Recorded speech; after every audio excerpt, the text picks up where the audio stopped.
Hi Sukki, I just want to thank you for spending a little bit of time with us today. Thank you. And I thought we would just start at the beginning. Yeah. So you grew up in Singapore, and what were your early memories of being out there and growing up there? Gosh, well, obviously I'm mixed race, so it's very much a half-half upbringing. Whilst I was in Singapore, you just remember the smells and all my aunties and uncles being gathered around, whom I still get to see, even though I'm super busy in Europe a lot. Catching blizzards with orange nets and of course durian fruit. The food, I miss the food. You miss the food out there. So at an early age, your father moved the family to Cornwall.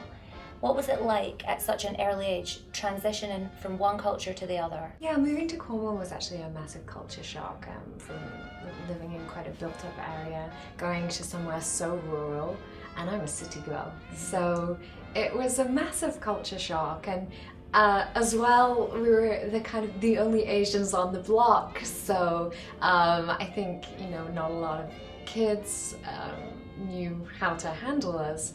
Yeah, it was definitely a massive shock, but I think the most defining point of my childhood was it was very much a mixed race childhood between two places. So I always felt like I had the best of both worlds in a way, and I was never absent from either community, no matter where I was. Mm-hmm. You've described your dad as a non-practicing Hindu, and we've seen that your mum is quite a strict Catholic.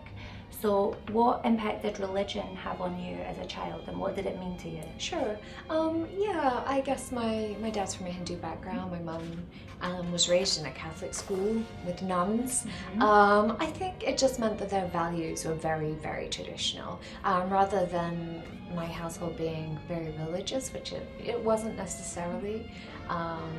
They're not traditionalists in that sense, but in the sense of their values and definitely what they believed was right or wrong, that was very, very traditional. So yeah, despite the two different religions of my parents, both were very similar in that they were very, very traditional. I wouldn't say at all that I had a liberal upbringing. Of course, I did have certain liberties, but a lot of people say to me, well, you're mixed race. Does that mean that you didn't necessarily have a traditional Singaporean upbringing, or maybe because you're mixed race, you got it easier? And that very much wasn't the case. I think, they were both my parents are both very traditional, very much so. And they met in medical college as well, so not at a party or anything like that. So yeah, they're very, very, very culturally traditional and very similar in that respect.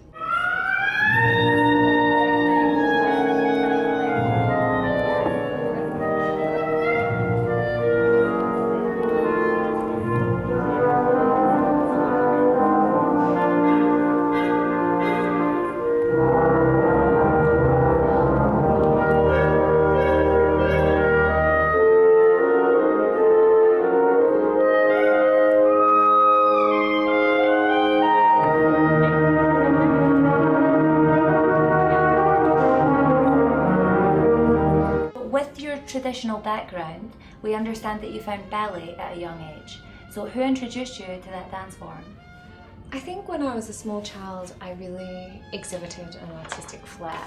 If there was a piece of music on, I always wanted to get up and move to it. Or, I heard the violin at a young age, and I really wanted to play the violin. I was super, super artistic. So there were lots of different extracurricular activities offered in various schools that I went to, and ballet really stood out for me. And so from the age of 7, I was addicted and carried on practicing and dancing until I was about 15, 16. So yeah, I loved that, and I loved art. But yeah, it was from a very early age that I had this affinity for the arts that just grabbed me, took a hold of me, and it wasn't going to let go anytime soon. Are there any Singaporean dance forms that influenced you as you were growing up and from a young age? I'm a minority Singaporean in that I'm an Indian Singaporean, and so a lot of my dance references were actually Bollywood films, like Kuch Kuch Hota Hai. I used to watch. I was addicted to Shah Rukh Khan and his intonations, and Kareena Kapoor and her dance styles. So I grabbed that side of things, watching the Bollywood films, and wove that dance style into my ballet and eventually my performances. So yeah, I think it gave that really unique Singaporean dance influence, in that it was Indian Singaporean influence for sure.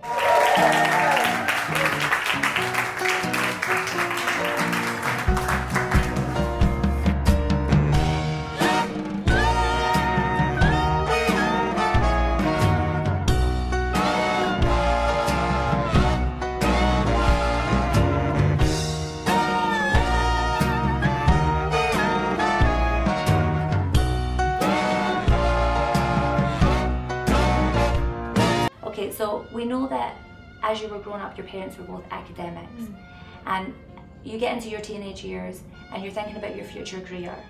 So we know ballet and arts influence you.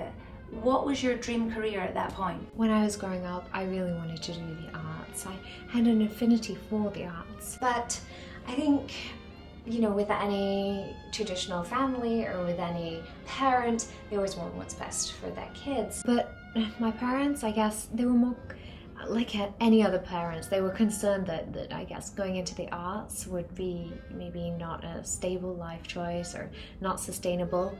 And so they were very keen for me to do sciences, which is when I studied, and I read geography as a science in the UK in Nottingham. Yes, I could do the sciences, but it wasn't my passion. And so we ended up compromising on geography, which, you know, I was good at, I didn't mind, but as a Bachelor of Science degree.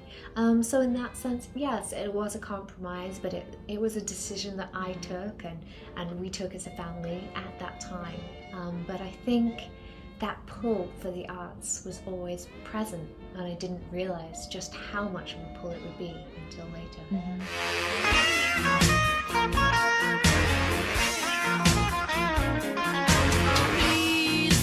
Jailer, won't you let my man go free?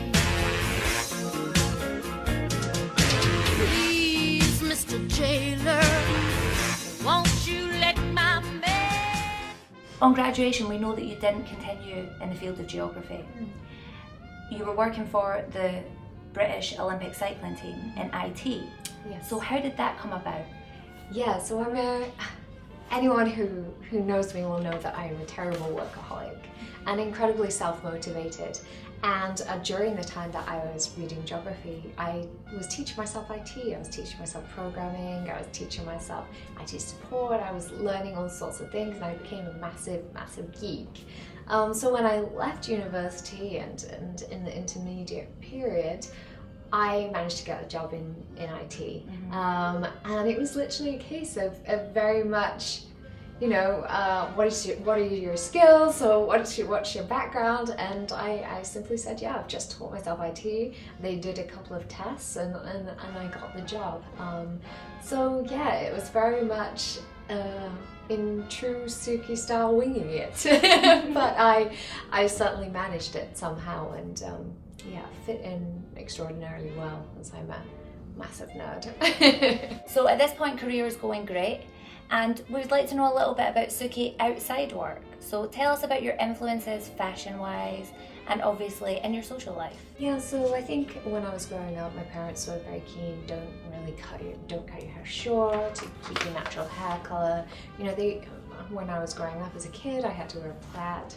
I really was, in UK schools, I really was that stereotypical Indian girl, and that was very much my look. And then when I hit university, I started to experiment, and when I reached my teens as well, I started to experiment. And I think it was that being a mixed race child, I never really felt like I was 100% Singaporean and never 100% British. And so I discovered vintage fashion online as a niche, in that it was irrespective of gender, it was irrespective of culture, it was irrespective of race. It was all about the pin-up look.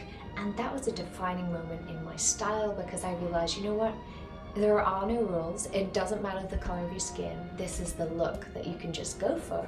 And once I discovered vintage fashion, there was no stopping me. I loved all of the 60s, 50s, 30s, 20s, all of the cuts. It was just incredible, and I exploded in this creative look. Certainly on the exterior, I remember dyeing my hair blonde, which is an awful decision because it made me look kind of green. Because yeah, I really wanted to experiment with my look, and then yeah, that's really how I discovered burlesque, actually.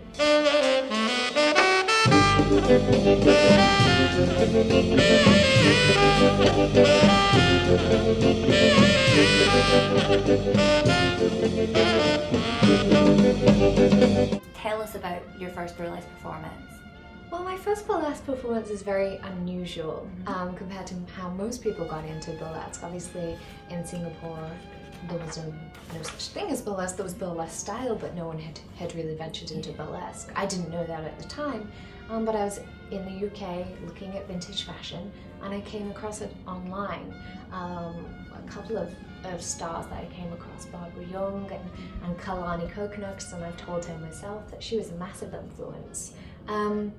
And first of all, I thought, you know, what is this? And then I thought, well, where can I sign up? Because it was the perfect fusion between the vintage fashion, which I adored, and harking back to the ballet years of my childhood, which I'd always carried that flame for. So yeah, it was around that time that it just so happened a vintage style theatre, a Las Vegas theatre, had opened down the road from where I was living. And I thought to myself, this is a sign. And so I don't know what possessed me. I didn't have, you know, oodles of self-confidence, but I just kind of thought to myself, you know, this is karma, this is a sign. I marched on in there. I said I'd been a professional burlesque performer for years. Could they give me a job? And they said, start next Friday. So myself and my friend, who had no idea how to perform burlesque, and I was on YouTube for like 7 days that I had between walking in there and the first show that they offered us to teach myself burlesque, and it was crazy. Yeah, so my first performance was in a theatre to 300 people without knowing a single thing about burlesque, and everything went wrong. It was great, but things got stuck, hitched, I tripped. But the spirit of burlesque is to poke fun at it, it's to have fun, it's not to take yourself too seriously.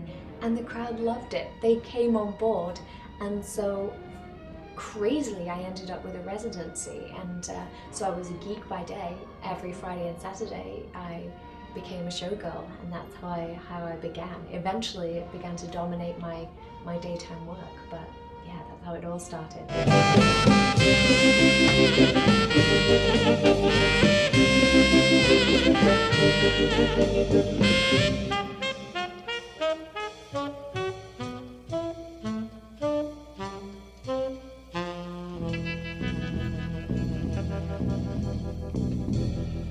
So you're working 2 jobs. What's it like juggling an IT career and a fledgling burlesque career? It was insane. I was in an IT office which was male dominated, and I don't think they realised that their work colleague every Friday and Saturday was donning showgirl gear to be a burlesque star. It was hard. I was working 7 days a week, really juggling the two, as you say, and it was exhausting.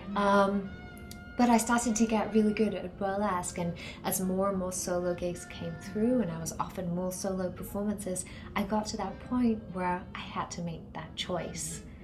And I knew that with the club opening down the road and now me developing this affinity for burlesque, I had to follow my dreams. It was a sign to do what I was born to do. And so I quit my day job to become a full-time showgirl. Let me know where I can go to set my soul, where I can go to set my soul. New Orleans, where I can go to set my soul. We know that your parents are quite conservative, and we know that while you were working during that year, you were keeping it quiet and only your partner knew. So how did that work, and when did you actually make the decision, I'm going to go fully into burlesque? It wasn't something that I planned to do. It's something that kind of happened. And in terms of really going fully into burlesque and in terms of coming out, I guess, to my family, that was a pure accident. There was actually no way that I was ever going to tell them. And it just so happened that I was very ill at a certain point in my life around that time.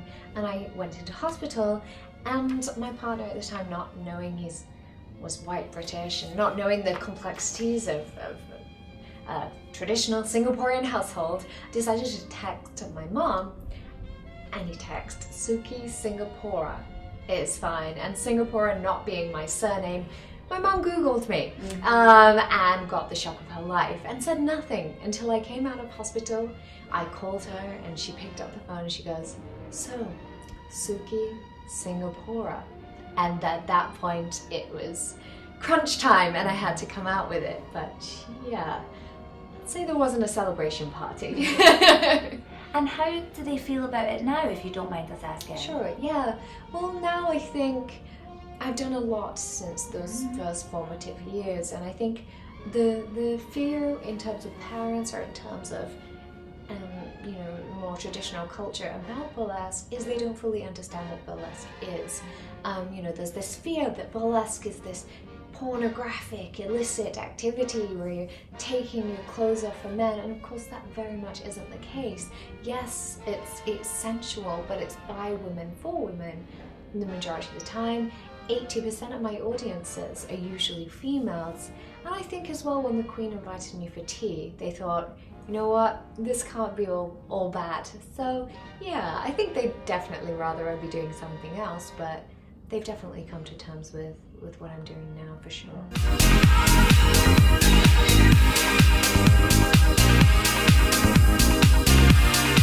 Many people would be surprised to know that nearly 80% of your audiences are female.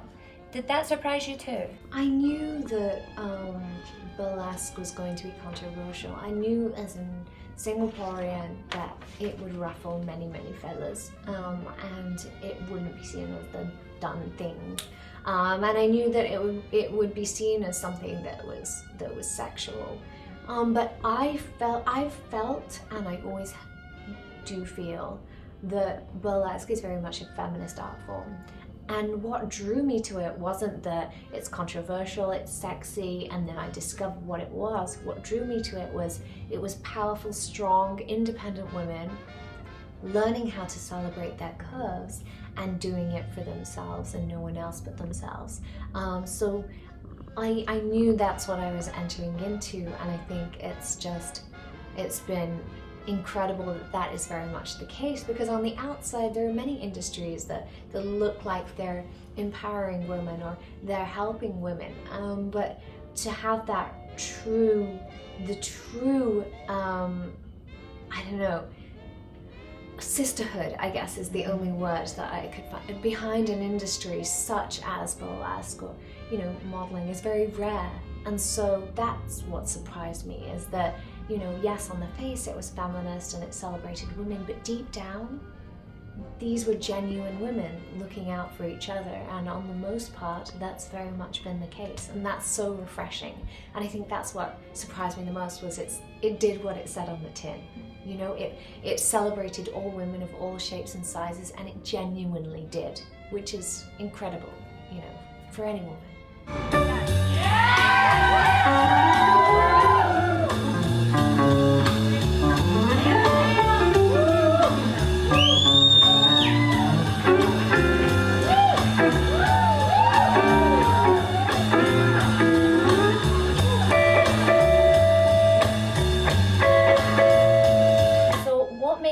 take burlesque to Singapore and make that move? Well, I always wanted to go back, and I've always, my relatives are all there, and for me, there was no sense in performing your art if you can't perform it back home, and that was really important to me. And not only that, but I'd started to receive letters from hundreds of women back in Singapore saying, you've really inspired us, but we can't perform because we're worried about the consequences.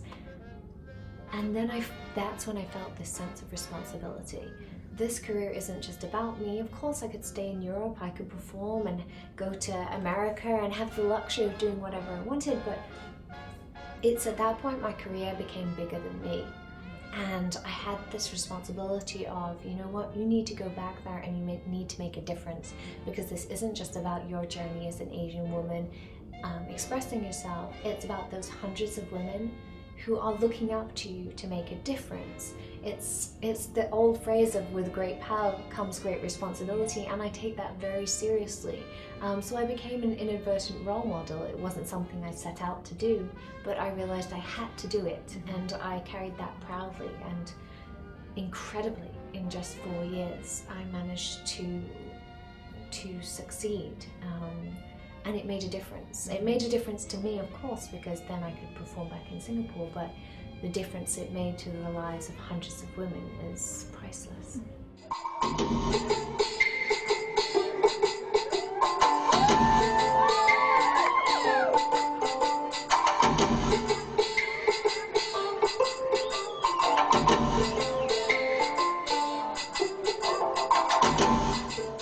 And that is a very special moment, Sukki, because as you mentioned, if it wasn't for you, then burlesque probably would never have been seen on such a public platform in Singapore like that. Right. So how does it feel to know that you are the one who did that? I don't know, I had this dream, and I really believed I could achieve it. And I think, yes, it's crazy and I can't believe it's happened, but I've always said that anyone can follow their dreams, and you just have to have the conviction and confidence in yourself. You know what, I can do this. And to see that, yes, it has been an incredible moment for me, but I always believe that if you say you can, it'll happen. And this is something that you fight strongly for, and you touched on your association with the Sharan group. How did that come about? And we know that you're an ambassador, so what else has come from that? So basically, when I was at Buckingham Palace, I met Polly Hurrah, who's the founder of the Sharan Project, and my views of women being able to have the right to do whatever they want, to choose their career path, be that in the arts, be that in burlesque, or just to be able to have the freedom to express themselves, was really important to me. And the Sharan Project was a very similar tone. It was about women should have the right to choose their lives and who they marry and who they don't marry. And so we really gelled. And it was at that point she said, Sukki, do you want to come on as our global ambassador? And I didn't hesitate for a moment to say yes. And I think that the work she's done and the work we've been able to do together has made a massive difference. Let's take one more at the back. Lady here with the blue hat. Hi, I'm Sukki Singapora. I'm an ambassador for the Sharan Project and the world's first burlesque performer from Singapore. And I've had to fight as an Asian woman for my art, since it's a cause that's really important to me, because obviously it's fighting for freedom of choice in its base form. I'd just like to ask, a lot of focus has been on children in schools, but with our charity what we often find is for girls at university, that's their last chance where they're separated from their families, for them really to be rescued from the situations. And I was just wondering, in terms of universities, which often isn't talked about, it's always sort of children, which I appreciate, what would you suggest would be the best way to deal with that? It's a very good point. We've got to make it easier for girls, whether at school or at university, to find someone independent to go to if they're worried that they're about to be subject to a forced marriage or some sort of marriage against their will. I would argue it's probably easier at university because there are organisations at universities, student unions and the like, that are there to help you. Whereas when children are in school, I think in the past they've always been more vulnerable because the schools haven't necessarily understood that these practices are going on and they've turned a blind eye. So you need to change it by making sure the schools are always switched on to this and people feel that not only can they go to their teacher, but actually the teacher has a responsibility to help them. And at universities, make sure that in every case there's somewhere for people to go. So at the Girl Summit, you posed a question to David Cameron about your concerns and about your views on this issue and for the Sharan project. Tell us about that. At the Girl Summit, David Cameron was talking about the ways that we can help women, and he was very much focusing on young children. What I found, and certainly from my own personal experiences, is that those teenage years, those formative years, when you're making the choice, can you do arts at university, or can you do this, that, and the other? That's when women need the help the most, and there was nothing that was done for those women who they'd reached the end of their childhood now, and they were maybe being forced to do something they didn't want to do because they had to make that life-changing decision, and not enough support was being given. So I felt like I needed to voice my views. Has it been heard? Will something be done? I hope so. But I've always been a firm believer of, if you keep quiet, nothing will be done. If you yell as loud as you can, at least you stand a chance. And so that's why I stood up in the way that I did. Do you think that there's enough being done worldwide for women's rights, and obviously to bring these sorts of art forms to the forefront? I think that's a massive question. Is there being, enough done for women's rights? I don't know. I think there's always more that can be done, and as an ambassador for the Sharan Project, charities like that, and I'm seeing women who are still subject to forced marriage, or still not able to express themselves, and don't have the luxuries that both of us have managed to have. I think more can be done, and no, there isn't being enough. And especially in Hollywood, when you hear about pay gap differences as well, you just think, women are not equals. They're not treated as equals, and we need to change that. And I think it's easy to become complacent and say, suffrage has happened, our life is great, but you've got to keep pushing. I don't think that you can be complacent. Yes, our quality of life as women in our industries is much better than it was, but by no means have we won the battle. And Angelina Jolie is still fighting because women are used as a weapon in war. Sexual abuse is used as a weapon in war, and what does that say about people's perceptions of women? So we still have a long way to come.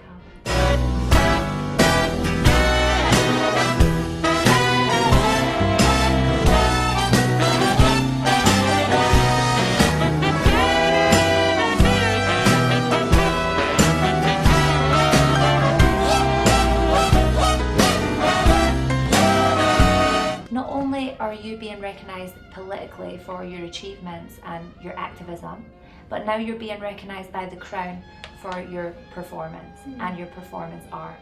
How does that feel, and how do you get a message from the Queen?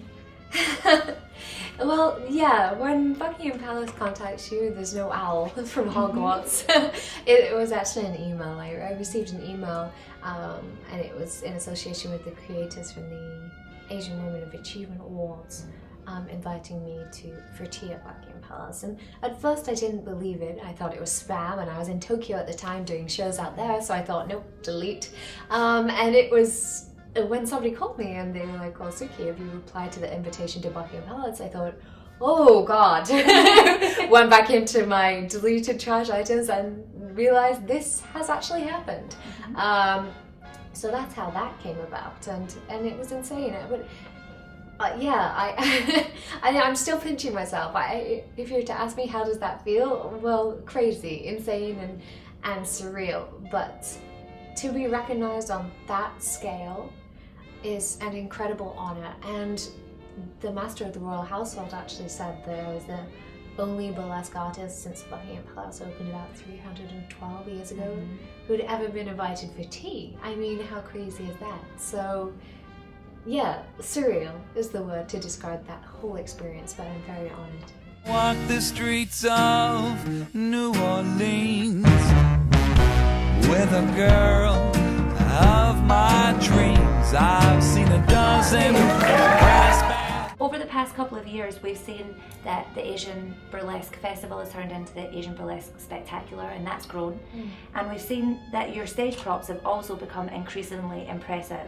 So can you tell us a little bit about the design and what goes into making such a lavish prop? Sure. So I guess my biggest prop to date has to be the giant diamond ring.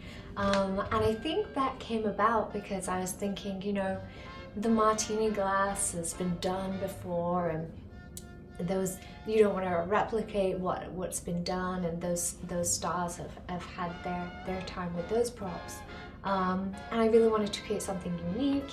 And being a Singaporean, I thought, well, how can I do this bigger and better?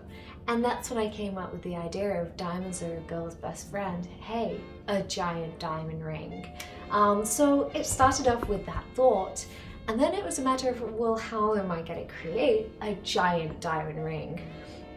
I actually drew the blueprints myself, and I designed the shape of it, how it would be weighted, everything myself. And I approached the company. I said, this is what I want you to construct. And I was very active in the design process, and saw it. A year's work went into that. 2 years later, it was finished. So yeah, it does take a lot of effort. And now it's the largest diamond ring in the world, and the only diamond ring prop, I guess, in the world. It's my signature act. So yeah, if you can see it through it, these things do take years of conceptualization. For those 3.5 minutes or 4 minutes or even 5 minutes you see on stage, behind that point is years of work. And even in the costume that I wear in accompaniment with that act, the gown is an original 1950s burlesque performer's gown, and I've hand embellished it with, I think that particular act has 20,000 Swarovski crystals, which I've hand placed in a henna design. So yeah, it's really important for me to tie that in, but the dedication and work is very much something that I do myself and can take years to do. And obviously that is your signature act now, and we know that you just returned to Singapore and performed that at the after party for the F1. Yes. So how was that experience? And how did that come about? Oh my goodness, performing that diamond ring act for the Singapore Grand Prix has got to be one of the biggest moments of my life. I just performed my first ever legal show in Singapore, and after that the floodgates had really opened and people were contacting me about shows, and I'd always thought, you know, for the biggest show in Singapore, the biggest event on the Singapore calendar is the F1. I would love to do that. You know, I'd love to perform at that in some capacity, but I never thought it would happen. I just thought that would be something for the future. And then literally a couple of weeks later, I got this message, and it wasn't just to perform at the F1, it was to headline the F1. And that was insane. I couldn't believe it, because I'd gone from just opening the floodgates in burlesque that year to now being asked to headline the biggest event in Singapore. So I kind of had to pinch myself, but it was incredible. They flew out the diamond ring act and I took to the stage, and it was a really special moment because it wasn't just headlining the F1 with this hugely glamorous act. Of course that was amazing, but it was a Singaporean artist at center stage on an international event representing Singaporean arts, and that was a massive turning point and a real moment of pride, I guess, for me. And the Boudoir Noir team were incredible, and of course performing alongside the box, which is incredibly boundary pushing. I just felt in the year of SG50, our 50th birthday, we were really making history. As the roughest of this free, now many had a heart as big as a whale. Hidey, hidey, hidey, hide. Hidey, hidey, hidey, hide. Whoa. And discussing influences, we're fans of classic burlesque, and we've read that Burlesque Hall of Famer Barbara Young is one of your main influences. Yeah. So can you explain why and how you found her? Finding out about Barbara Young was really something that I came across when I was Googling vintage fashion. And I started to Google Asian pinups because I was wondering, am I the only one out there? Asian pinups, Asian burlesque is rare, but Desi and South Asian is even rarer. So I wanted to know, look, are there any Asian burlesque stars, Asian pinups out there? And that's when I came across Barbara Young, who was one of the first Asian women in the world to ever do burlesque. And her style is incredible. She fuses the Chinese style with this incredible Hollywood glamour and always performs to classical music. And with my background in classical ballet, that style really appealed to me. So she had a massive influence on my performance style. And because of that, it was a couple of months later that I decided I want to do a tribute act to her. I really want to be able to say, you know, this is how she's influenced me and this is my thank you in a way. So I came up with this tribute act, and I didn't want to copy what she did because it's important to weave in your own influences. So for example, these costumes were similar, but I used a sari that my mother got for me from India and wove that into the outfit, and created this act. And I started performing it, and I was very honoured that this year it was chosen for the Burlesque Hall of Fame. Now, performing at the Burlesque Hall of Fame is massive pressure because literally thousands of burlesque performers from all over the world, including the legends, are watching this performance, and it was an incredibly emotional moment. I was doing this act that was for somebody that I incredibly admired, and it was a huge pressure, but I performed the performance of my life, and it was an incredible moment. And after my performance, I plucked up the courage to get Barbara Young's details, and I'd sent her letters, but I'd never spoken to her in person, and I managed to get her phone details because she's still alive today. She's 96 years old, and this 96-year-old woman stayed up until 7 p.m. and she took my phone call. My heart was just racing as I spoke to her because I was about to tell her I'd done this tribute act, and I was thinking, is she gonna like it? Is she gonna say don't do it? Is she gonna say it's terrible? And as I told her about it, she just said a couple of words, and she said, I know, and it's amazing, and thank you for not forgetting about me. And this is a legend of Asian burlesque, and she was saying these things, and I just broke down in tears, and she gave my act her blessing, and it was a really, really special moment. I went on then to actually perform that act at my first ever legal show in Singapore, so it really was very special for me.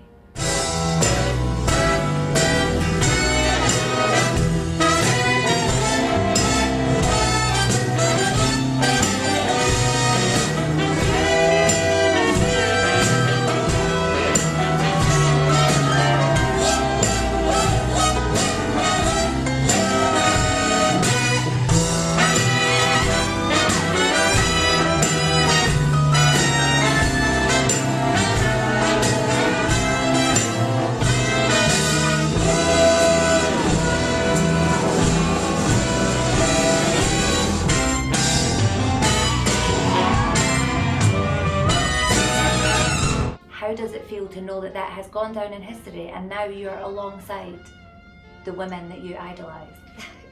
Well, it's insane, and all these achievements, you know, between that, which was an incredible honour, between Buckingham Palace and legalising burlesque and now headlining the Singapore Grand Prix, I have to pinch myself. I can't believe that it's happened, that it's happening, and I just think to myself, you know, where is this crazy journey going to take me?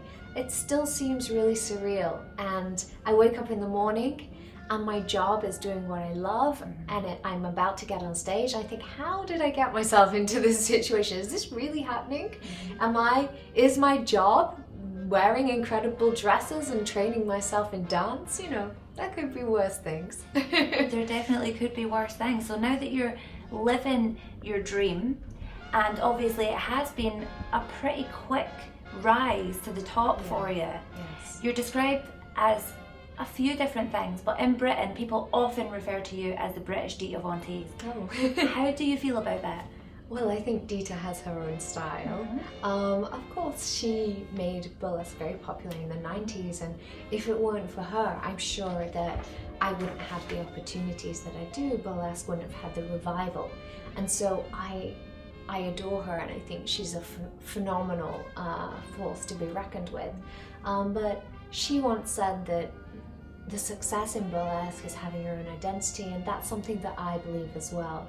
And I see now, it seems crazy to think, because in a sense I've only just really emerged onto the scene in the last couple of years, but I see newcomers entering the scene, and I think what's important is to keep your own identity. You don't have to be a mini Sukki or a mini Dita or a mini Kalani or even a mini Barbara. Be a mini you and really explore your own style. And I think that's what's important. So of course it's very flattering to be compared, but I'd like to think that I'm, Britain's Sukki.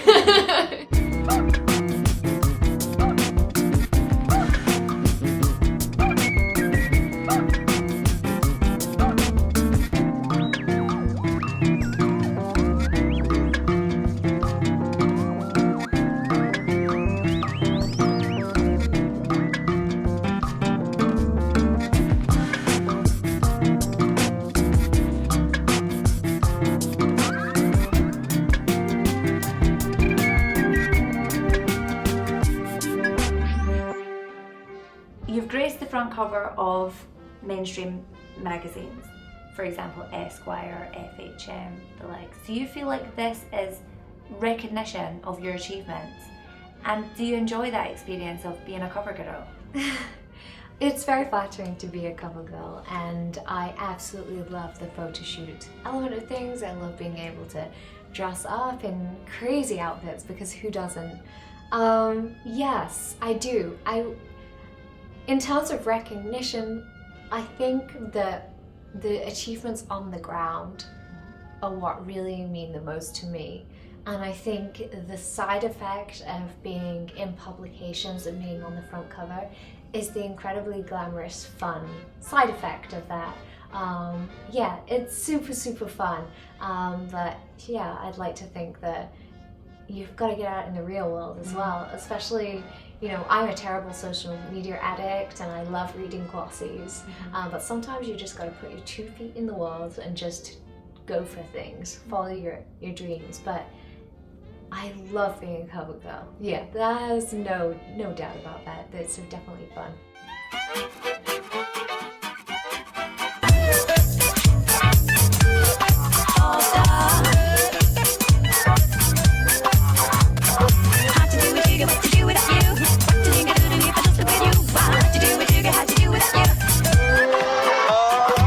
So with all of this in mind and everything that you've achieved in your career so far, and obviously it being such a meteoric rise in such a short space of time, tell us what's next from Sukki. Wow, there's a question. What's next on the agenda? I couldn't tell you. Keep doing what I'm doing for as long as it will let me. And I'm super interested in fashion, so I'd love to get into that. And just making a difference to more girls out there and more guys who think, something may not be possible, or maybe they don't have the confidence to do it. If I can do it, and I'm pretty much the dorkiest, geekiest person I know, then you guys definitely can, for sure. Well, it's been wonderful talking to you, Thank Sukki, you, and we can't thank you enough. It's been a pleasure. Thank you.